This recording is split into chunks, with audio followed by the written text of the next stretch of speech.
پہنچا جو آپ کو تو میں پہنچا خدا تائیں، معلوم اب ہوا کہ بہت میں بھی دور تھا۔ عزیز طلباء، اس شعر کا حوالہ بھی آپ اسی طرح لکھیں گے کہ جیسے پہلے کا میں نے آپ کو بتایا کہ یہ میر کی غزل سے لیا گیا ہے، تو پھر آپ لکھیں گے تشریح میں ایسے لکھنا شروع کرنا ہے کہ اس شعر میں شاعر خود شناسی اور خدا شناسی کا ذکر کرتے ہوئے فرماتے ہیں۔ عزیز طلباء، خود شناسی کیا ہوتا ہے اور خدا شناسی کیا ہے؟ خود شناسی کا مطلب ہے، شناسی کا مطلب ہو گیا شناس، پہچان، خود اپنی پہچان کرنا، خدا شناسی خدا کی پہچان۔ تو یہ چیز، ان چیزوں کا ذکر کیا ہے میر نے غزل کے اس شعر میں۔ تو اب آپ تشریح سماعت فرمائیں۔ میر کہتے ہیں پہنچا جو آپ کو، یعنی میں اپنے آپ تک، آپ کا مطلب ہو گیا خود تک، جب میں یعنی اپنے آپ تک پہنچا، اپنے آپ کو میں نے پہچانا کو، تو میں پہنچا خدا تائیں، خدا کے نزدیک، خدا تک میری رسائی ہو گئی، خدا کو میں نے خدا کے پاس میں پہنچ گیا۔ یعنی جب میں نے اپنے آپ کو پہچانا، میں نے خدا کو پہچان لیا۔ معلوم اب ہوا، یعنی مجھے اب اس بات کا پتہ چلا کہ بہت میں بھی دور تھا، یعنی میں خود سے بہت دور تھا، میں خود سے ناآشنا تھا، میں خود سے ہی واقف نہیں تھا، مجھے اپنی پہچان نہیں تھی، اسی مجھے خدا کی پہچان کیسے ہوتی؟ تو اس لیے شاعر یہ بات ہمیں سمجھانا چاہتے ہیں کہ جب تک انسان کو خود کی پہچان نہیں ہوگی تو وہ خدا کو بھی نہیں پہچان سکتا۔ تو اس لیے یعنی خدا کی پہچان کرنے کے لیے، مطلب پہچان کا مطلب کیا ہے کہ خدا کے قریب ہونے کے لیے، خدا کو جاننے کے لیے سب سے پہلے یہ ضروری ہے کہ انسان خود کو جانے، خود کو پہچانے۔ تو جب انسان اپنے آپ کو پہچان لیتا ہے تو اس وقت جو ہے وہ سارے راستے کھل جاتے ہیں، ہر ایک چیز کی پہچان ہونا شروع ہو جاتی ہے۔ تو اس لیے خدا کو پہچاننے سے پہلے خود کو پہچاننا ضروری ہے۔ اب آپ تیسرا شعر دیکھیں غزل کا۔ شاعر فرماتے ہیں آتش بلند دل کی نہ تھی ورنہ اے کلیم، کیا فرماتے ہیں؟ آتش بلند دل کی نہ تھی ورنہ اے کلیم، یک شعلہ برق خرمن صد کوہ طور تھا۔ مشکل الفاظ کے معنی دیکھ لیں۔ آتش کا مطلب ہے آگ، بلند کا مطلب ہو گیا اونچا، مرتبے والا، زیادہ مقدار میں، اور کلیم جو ہے بہت ہی ضروری یہاں پر یہ آپ عزیز طلباء توجہ کے ساتھ سماعت فرمائیں کہ کلیم جو ہیں یہ حضرت موسیٰ، کلیم کا مطلب کیا ہے؟ کلام کرنے والا، بات کرنے والا۔ تو حضرت موسیٰ علیہ السلام کا یہ لقب تھا، ان کو کہا جاتا تھا موسیٰ کلیم اللہ، یعنی موسیٰ علیہ السلام کو یہ شرف حاصل تھا، ان کو یہ عزت، مقام و مرتبہ حاصل تھا کہ وہ خدا تعالیٰ سے بات کرتے تھے، کوہ طور پر جا کے وہاں سے بات کیا کرتے تھے۔ تو یک شعلہ، یک کا مطلب ہوگا ایک، شعلہ آگ کی چنگاری کو کہتے ہیں، برق بجلی کو کہتے ہیں، آسمانی بجلی سے مراد لی جا سکتی ہے۔ خرمن جو ہے یہ کہتے ہیں ڈھیر لگا دینا، کسی چیز کا ڈھیر لگ جانا۔ صد کا مطلب ہے 100، کوہ کہتے ہیں پہاڑ کو، طور ایک پہاڑ کا نام ہے کوہ طور کا، جس کے اوپر جا کر وہاں سے حضرت موسیٰ علیہ السلام اللہ تعالیٰ سے کلام کیا کرتے تھے، بات کیا کرتے تھے۔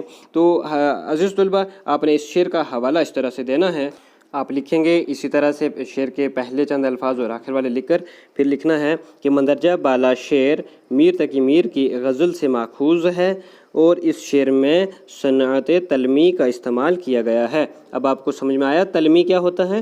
کہ جب تلمی کا مطلب ہے کہ کسی خاص واقعے کی طرف اشارہ کرنا۔ شاعر نے یہاں پر کلیم کا جو لفظ استعمال کیا ہے تو یہ کس کی طرف اشارہ ہے؟ حضرت موسیٰ علیہ السلام کی طرف، تو وہ ایک تاریخی واقعہ ہے۔ تو ایسے ہی یعنی شاعری کے اندر کسی تاریخی واقعے کی طرف اشارہ کرنے کو تلمی کہا جاتا ہے۔ تو آپ نے یہ یاد رکھنا ہے، اور کیسے لکھیں گے کہ شاعر نے اس شعر میں صنعت تلمی کا استعمال کیا ہے۔ تو پہلے آپ اس کے لفظی معنی سمجھیں۔ آتش بلند دل کی نہ تھی، یعنی دل کے اندر کون سی آگ ہوتی ہے؟ عشق کی آگ ہوتی ہے، عشق کی تڑپ ہوتی ہے۔ تو میر تقی میر جو ہیں حضرت موسیٰ علیہ السلام سے مخاطب ہو کر ان سے بات کرتے ہیں کہ اے موسیٰ علیہ السلام، آپ کی دل کی جو آگ تھی، دل کے اندر جو عشق کی تڑپ تھی وہ زیادہ نہ تھی، وہ عشق کی حد تک نہیں تھی، ورنہ اے کلیم، ورنہ اے کلیم، اے موسیٰ علیہ السلام، یک شعلہ برق خرمن صد کوہ طور تھا۔ اگر آپ کے اندر وہ جلن ہوتی، وہ تڑپ ہوتی عشق کی، تو کیا ہوتا؟ ایک آگ کی جو چنگاری تھی، عشق کی ایک چنگاری سے بھی کیا ہو سکتا تھا؟ جل سکتا تھا، یعنی خرمن ڈھیر لگ سکتا تھا، صد کوہ طور، ایک طور کی کیا بات کرتے ہو آپ؟ یہاں اگر آپ کے اندر عشق کی تڑپ اس حد تک ہوتی تو آپ کے عشق کی ایک چنگاری سے ایک کیا 100 کوہ طور اگر ہوتے تو وہ بھی جل کر راکھ ہو جاتے، لیکن آپ نے خدا تعالیٰ سے ضد تو کی اللہ پاک کو دیکھنے کی، لیکن آپ خود کیا ہوا کہ بے ہوش ہو گئے، بے تاب ہو گئے۔ تو اس لیے اس کی یہ ظاہر معنی ہیں بچوں۔ تو اب آپ اس کی صحیح طرح سے تشبیہ دیکھیں، اصلاحی معنوں میں تفصیل سے آپ کیسے لکھیں گے۔ اور بچوں یاد رکھنا کہ حضرت موسیٰ علیہ السلام جب اللہ تعالیٰ سے بات کرتے تھے، کلام کیا کرتے تھے، تو ایک بار موسیٰ علیہ السلام نے ضد کی کہ اللہ میں آپ کو دیکھنا چاہتا ہوں، آپ کا جلوہ دیکھنا چاہتا ہوں۔ تو اللہ پاک نے فرمایا کہ اے موسیٰ علیہ السلام آپ میری تجلی کو، جلوے کو برداشت نہیں، تاب نہیں لا سکتے، برداشت نہیں کر پاؤ گے۔ تو موسیٰ علیہ السلام نے ضد کی، تو اللہ پاک نے ان کی ضد پر کیا کیا کہ اپنے نور کی ایک تجلی جو ہے وہ کوہ طور پر ظاہر کی۔ تو حضرت موسیٰ علیہ السلام سے کہا کہ کوہ طور پہ دیکھو۔ تو جب موسیٰ علیہ السلام نے دیکھنا چاہا تو کیا ہوا کہ وہ جو موسیٰ علیہ السلام بے ہوش ہو کر گر گئے، تو کوہ طور جو تھا وہ اس تجلی سے جل کر راکھ ہو گیا۔ تو اسی حوالے سے میر تقی میر نے اس طرف اشارہ کیا ہے۔ تو میر فرماتے ہیں اس شعر میں شاعر حضرت موسیٰ علیہ السلام سے مخاطب ہو کر فرماتے ہیں کہ موسیٰ علیہ السلام، آپ کو خدا کو دیکھنے کا شوق تو تھا، لیکن آپ خدا کے جلوے کی تاب نہ لا سکے اور بے ہوش ہو کر گر پڑے۔ اگر آپ کے دل میں خدا کو دیکھنے کا شوق یعنی عشق کی حد تک ہوتا تو پھر اس عشق کی آگ کے شعلے سے طور جیسے اگر 100 پہاڑ بھی ہوتے جل کر راکھ کے ڈھیر میں تبدیل ہو جاتے، لیکن آپ کے دل میں دراصل محبوب حقیقی کے دیدار کی تڑپ اور لگن موجود نہ تھی، اسی لیے آپ ایک جھلک کی بھی تاب نہ لا سکے۔ گویا محبوب کا دیدار کرنے کے لیے پہلے اپنے دل میں کیا ہونا چاہیے؟ پہلے اپنے دل میں عشق کی آگ کو تیز کرنا پڑتا ہے، یعنی عشق کی اس حد تک پہنچنا پڑتا ہے، تب جا کر محبوب کا دیدار ہو سکتا ہے۔ ڈیئر اسٹوڈنٹس، اب چوتھا اور پانچواں شعر اکٹھا پڑھیں گے کیونکہ یہ دونوں مل کر معنی دیتے ہیں۔ کل پاؤں ایک کاسۂ سر پہ جو آ گیا، یکسر وہ استخواں شکستوں سے چور تھا، کہنے لگا کہ دیکھ کے چل رہے بے خبر، میں بھی کبو کسی کا سرے پر غرور تھا۔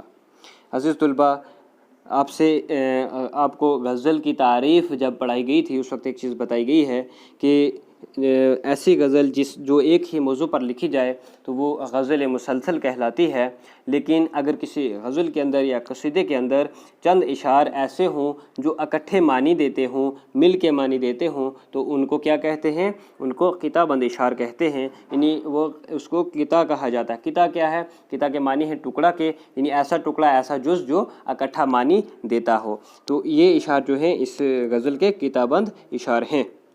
اب آپ ان دونوں اشعار کا حوالہ اکٹھے دیں گے اور ایسے لکھیں گے حوالہ: یہ اشعار میر کی غزل میں شامل ایک قطع ہے، ان دو اشعار میں ایک مختصر کہانی بیان کی گئی ہے۔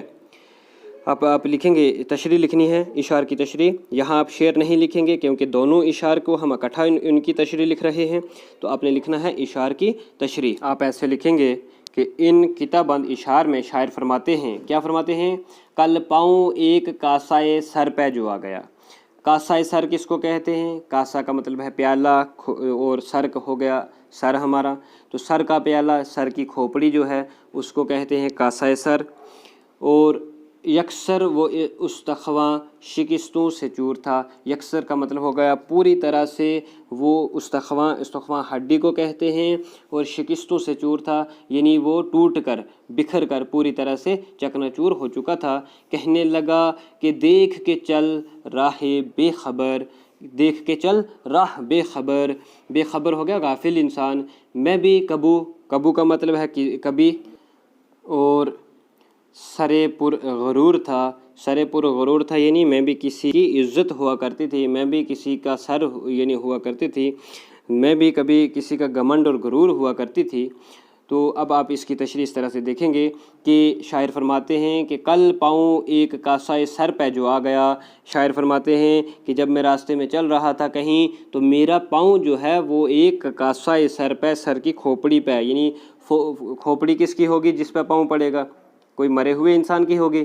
تو کہتے ہیں کہ فوت شدہ شخص کے سر کی کھوپڑی پہ جب میرا پاؤں پڑ گیا، یکسر وہ استخواں شکستوں سے چور تھا کہ وہ جو ہڈی تھی، کاسہ سر تھا، استخواں کیا ہو گیا؟ استخواں ہڈی. تو وہ جو ہڈی تھی سر کی وہ پوری طرح سے ٹوٹ چکی تھی، اس کی خستہ حالت تھی، بوسیدہ ہو چکی تھی. کہنے لگا کہ دیکھ کے چل راہ بے خبر، یعنی اس ہڈی نے، وہ جو سر کی ٹوٹی ہوئی ہڈی تھی، وہ مجھ سے مخاطب ہو کر کہنے لگی کہ اے بے خبر انسان، تو دیکھ کے چل، سنبھل کے چل، ذرا ہوش میں آ کے چل، عاجزی و انکساری کے ساتھ چل. میں بھی کبھی کسی کا سر پر غرور تھا. تو اس ہڈی نے اس سے کیا کہا کہ میں بھی کبھی کیا ہوا کرتی تھی؟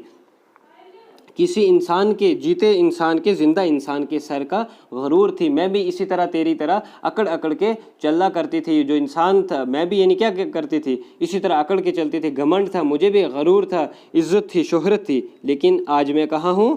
میں آج مٹی میں مل چکی ہوں، پاؤں کے نیچے مجھے کچلا جا رہا ہے. تو اے غافل انسان، تو بھی سنبھل کے چل، کیونکہ کل تجھے بھی اسی طرح مٹی میں مل جانا ہے. اور کل جیسے آج تم مجھے کچل رہے ہو، اس طرح کل آپ کی کھوپڑی، آپ کے سر، آپ کو بھی کل کوئی اور انسان کچلے گا. تو ہمیشہ عاجزی اور انکساری کے ساتھ چلا کرو. تو اس شعر میں جو ہے میر تقی میر ہمیں اس بات کی طرف رغبت دلانا چاہتے ہیں کہ یہ دنیا جو ہے یہ فانی ہے، یہ بے ثبات، اس میں یعنی بے ثباتی دنیا کی جو ہے کہ کیا ہے کہ یہ فانی ہے، اس کو ختم ہو جانا، یہاں کسی بھی چیز کو باقی نہیں رہنا. تو اس لیے انسان کو ہمیشہ عاجزی اور انکساری کے ساتھ زندہ رہنا چاہیے، چلنا چاہیے، گھومنا چاہیے، اور جو غرور، گھمنڈ، تکبر ہے اس سے بچنا چاہیے.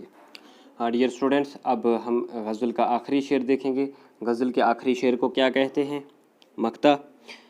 مقطع وہ ہوتا ہے جس میں شاعر اپنا تخلص بھی استعمال کرتا ہے بعض اوقات، یعنی ضروری نہیں کہ ہر مقطع میں تخلص استعمال کیا جائے، لیکن بعض اوقات کرتے ہیں شعراء. شعر سماعت فرمائیں.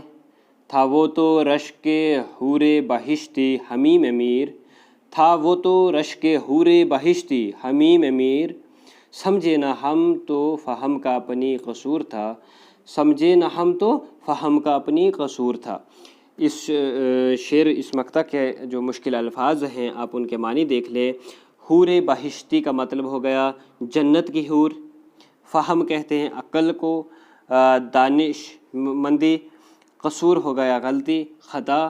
تو لفظی معنی کیا ہوں گے اس کے؟ آپ نے حوالہ اسی طرح لکھنا ہے اور پھر تشریح لکھنی ہے کہ غزل کے مقطع کے اندر شاعر فرماتے ہیں، کیا فرماتے ہیں؟ تھا وہ تو رشک حور بہشتی. رشک ہوتا ہے کسی پہ رشک کرنا، اترانا، ناز کرنا. ویسے تو اس کے لفظی معنی حسد کے ہیں، لیکن رشک حور بہشتی، حور کہتے ہیں جنت کے لیے کہا جاتا ہے کہ حوریں جو ہیں جنت میں ہوں گی، اور بہشتی ہو گئے جنتی. بہشتی لفظ جو ہے وہ بہشت سے نکلا ہے جس کا معنی ہے جنت، جنت کی حوریں. اور حمیم امیر، سمجھے نہ ہم تو فہم کا اپنی قصور تھا.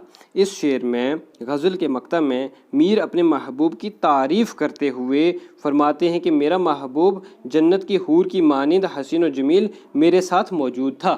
کیا ہے کہ تھا وہ تو رشک حور بہشتی حمیم امیر، اے میر وہ جو جنت کی حوروں کی طرح وہ میرا محبوب جس پر جنت کی حوریں بھی رشک کرتی ہیں، ناز کرتی ہیں، وہ میرے ساتھ موجود تھا، ہمی میں تھا، میرے اندر موجود تھا، میرے دل میں موجود تھا.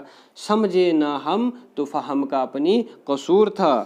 یعنی اگر ہم نے اس کو پہچانا نہیں، ہمیں یہ خود یہ معلوم نہ ہوا کہ وہ حسین و جمیل حور کی طرح جو میرا محبوب ہے وہ مجھ میں میرے ساتھ موجود ہے، میں نے اگر اس کو نہیں پہچانا تو اس میں میرا ہی قصور ہے، اس میں میری ہی خطا ہے، میری ہی ناسمجھی ہے، کم عقلی ہے. تو اس میں محبوب کا کوئی قصور نہ تھا بلکہ اپنا ہی قصور تھا. یعنی اس میں یہی بات آپ نے یاد رکھنی ہے کہ شاعر نے اپنے محبوب کی تعریف کی ہے، اس کو یعنی کہا ہے کہ وہ جو میرا محبوب جو ہے اس کو حور جیسا کہا ہے کہ حور سے بھی زیادہ خوبصورت ہے، وہ مجھ میں موجود تھا لیکن میں اس کو پہچان نہیں سکا. عزیز طلبہ، غزل کے پہلے شعر میں میر نے دل کی بے صبری کو قیامت کے شور کے ساتھ تشبیہ دی ہے. دوسرے شعر میں میر نے یہ چیز بتائی ہے کہ جب تک انسان خود کو نہیں پہچان سکتا تو وہ خدا کو بھی نہیں پہچان سکتا. پھر تیسرے شعر میں یہ چیز بتائی ہے کہ موسیٰ علیہ السلام سے مخاطب ہو کر کہا ہے کہ اے موسیٰ یہ چیز بتانے کی کوشش کی ہے کہ انسان کے دل کے اندر عشق جو ہے، جو تڑپ ہے، وہ جب تک عشق کی حد تک نہ پہنچ جائے تو تب تک محبوب کا دیدار نہیں ہو سکتا۔ تو اس شعر میں صنعت تلمی کا استعمال ہوا ہے۔ چوتھا اور پانچواں اشعار کتابند اشعار ہیں، ان کے معنی اکٹھے نکلتے ہیں۔ تو اس میں میر تقی میر نے ایک کہانی، مختصر کہانی بیان کی ہے تو جس میں حکمت کی بات کی گئی ہے۔ ایک کاسہ سر کی کھوپڑی کی انسان کو بتایا گیا ہے کہ سنبھل کے چلنا ہے اس دنیا میں، کسی کو بھی ہمیشہ باقی نہیں رہنا، اور تکبر، غرور اور گھمنڈ سے بچنا ہے۔ یہ چیز اس میں بتائی گئی ہے کیونکہ ہر کسی کو موت آنی ہے۔ اور آخری شعر میں جو ہے میر نے اپنے محبوب کی تعریف کی ہے اور یہ کہا ہے کہ وہ میرے دل میں ہی بستا ہے، تو میں اس کو خود پہچان نہیں سکا، تو یہ میرا خود کا قصور ہے، میری خود کی غلطی ہے۔ تو عزیز طلبہ، آج اس غزل میں اتنا ہی۔ تو آپ کو جہاں سے سمجھ نہیں آئی تو کمنٹ کر کے آپ پوچھیے۔